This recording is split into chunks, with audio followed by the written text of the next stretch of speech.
ஹாய்ப்பா, good morning. 2 நாளா ரொம்ப முக்கியமான பெரிய வேலை பண்ணிக்கிட்டு இருக்கேன்.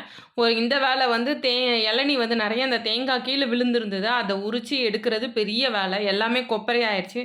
ஆள் விட்டுலாம் பறிக்க மாட்டோம். வில வில எடுத்து வச்சிருந்தேன். இப்போ வந்து சரி எல்லாத்தையும் உரிக்கலான்னு உரிச்சேன். அதில வந்து 2, 3 காய் ஒரு மாதிரி இருந்தது. தூக்கி போட்டுட்டேன். அப்புறம் வந்து ஒரு காய் தேங்காய் மாதிரியே இருந்தது. மத்த காய் எல்லாமே கொப்பரை தான். அந்த கொப்பரைய வந்து நல்லா ரெடி பண்ணணும். அதனால வந்து ஃபர்ஸ்ட்டு இந்த மட்டைய உரிச்சிரலாம். ஐயோ! கையெல்லாம் ரொம்ப வலி எடுத்துக்கிச்சு. சரி இன்னைக்கு உரிக்கலாம், நாளைக்கு உரிக்கலாம் அப்படின்னு சொல்லிட்டு 20 காய் கிட்ட சேர்த்து வச்சுட்டேன். ஒரு வழியா உரிச்சு முடிச்சாச்சுப்பா. இப்ப இந்த இடத்தெல்லாம் நம்ம கிளியர் பண்ணி கழுவி விடணும். இப்ப தேங்காய் உடைச்சேன். 1 ஓகேவா இருக்கு.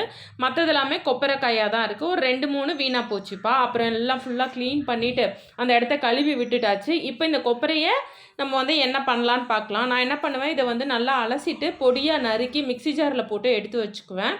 இதுக்கப்புறம் இத நான் ஸ்வீட் பண்ண போறேனா, எண்ணெய் ரெடி பண்ண போறேனா, இல்லன்னா பொரியல்லாம் பண்ணும்போது போட போறோமான்றத பார்ப்போம். ஃபர்ஸ்ட்டு ரெடி பண்ணி நான் ஃப்ரிட்ஜில வச்சுருவேன். அதனால வந்து மிக்ஸி ஜார்ல போட்டு நல்லா அரைச்சி நல்லா ஒரு பாத்திரத்தில போட்டு ஃப்ரிட்ஜில வச்சுட்டேன் நானு.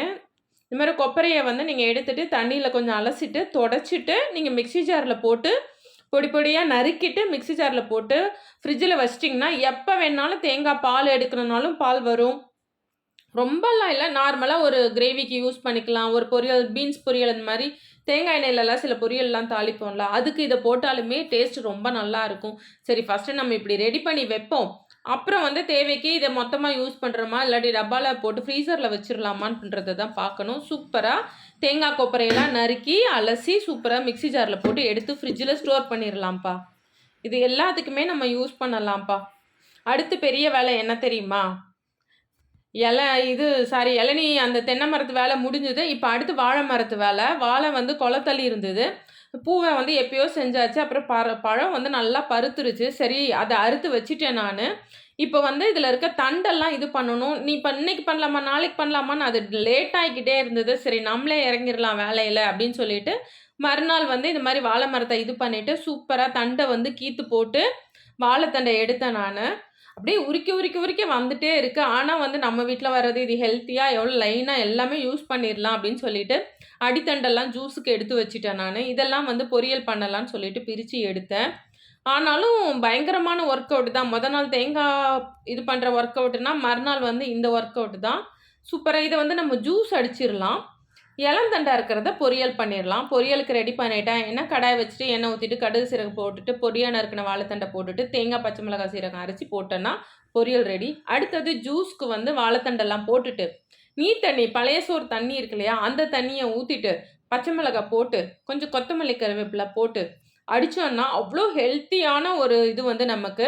இது வந்து யூரின் சரியா போல, கிட்னில கல் இருக்கு, எனக்கு வயிறு புண்ணா இருக்குன்றவங்களுக்கு, இத அடிச்சு குடிச்சிங்கன்னா ரொம்ப ரொம்ப நல்லா இருக்கும்ப்பா. டேஸ்ட்டாவும் இருக்கும்.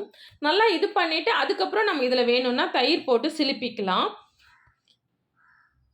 இப்ப இத வந்து நம்ம சூப்பரா மிக்ஸி ஜார்ல போட்டு நல்லா மையிற அளவுக்கு அடிச்சிரலாம்.